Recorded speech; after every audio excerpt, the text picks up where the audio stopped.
мына мешітке келе жатқан кезде көбінесе мешітке келіп, кейде біреудің нәрсесін қарап, тексеріп, сөйлесіп, былжырап, мазасын алып деген нәрселер болып жатады. Осы нәрсенің бәрін бір жолы жоқ қылып жіберетін бір хадис бар. Пайғамбарымыз саллаллаху алейхи ва саллям айтады: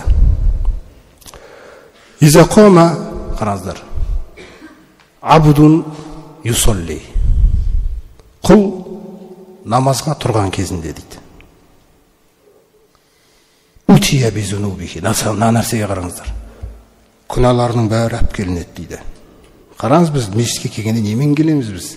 Бүйтіп келетін нәрсе жоқ екен. Намазға тұрған кезіңде, намазда тұрамыз ғой, күнәларын алып келеді дейді. "Фаджуилат аля раъсихи ва катифайхи", сөйтіп сол күнәлар алып келініп басының және иығының үстіне қойылады дейді.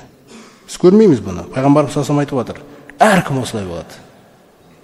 Сен мешітке келе жатқан кезде таудай күнәңмен келе жатқаныңды елестет. Сен құтыратын нәрсе жоқ. Сен таудай күнәңмен келе жатқаныңды мойында. Ол қазір түсе ме түспей ме, ол да белгісіз. Сонда пайғамбарымыз саллаллаху алейхи ва саллям айтады: "Куллама сажада ва ауракага", сәжде жасаған сайын, рукук жасаған сайын, тасақатат анху, жаңағы күнәлардың барлығы түсіп жоқ болады дейді. Қараңыздар қандай мәселеде. Сол намаздан шыққан кезде, қараңыздар, "Хоража мин салатихи", ол намаздан шығады, "Кама хоража мин батни уммихи мин зунуб". Намаздан шыққан кезде анасының құрсағынан шыққандай күйде, күнәлардан тап-таза күйде шығады дейді. Біздің уайымымыз мешітке намазға келе жатқанда тек осы болу керек, басқа нәрсені ойламаңыз. Түсіңіз бе? Басқа ешкімде шаруаң болмасын. Ешкімнің жаңа бір несінде нетіп дегендей, сөйлеп, сөзге келісіп дегендей. Сен проблемамен келетсің мешітке. Таудай күнәмен келетсің. Сол күнә істеп қойғандықтан намазда алып келінеді екен. Алланың даналығы солай қалаған.